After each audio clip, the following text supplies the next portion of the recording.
চারটে শেকর, একটা বিমল, একটা দিলবাগ আর 10 টাকার চিনি। শেকর তো নেই,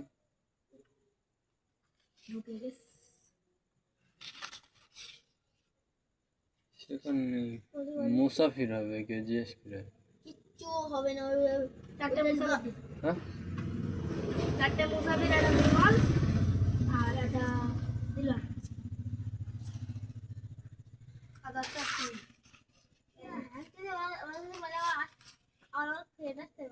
জিজ্ঞেস কর, জিজ্ঞেস করে। এই যে এবার দুটো যাও তুই দিয়ে নাও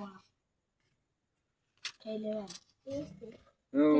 ওরা বানায়, ও খায় না। এই জিজ্ঞেস করে, এই তোষিবাসীরা পেট কাছে খায় না, তুই কি জিজ্ঞেস করে। কেনা আসতে না না না না, 10টা চিনি তো না। 10 টাকার চিনি, একটা দিলবাগ, একটা বিমল দাও। এই খাইছে দিলবাগ আর বিমলটা ল্যাক করিস। ওকে বাদ দে, তুমি পুলিগুলো যদি বেরোচ্ছি। Technology, technology. এই রং তুমি তাড়াতাড়ি দিবি। কত দিলবাগ খাও।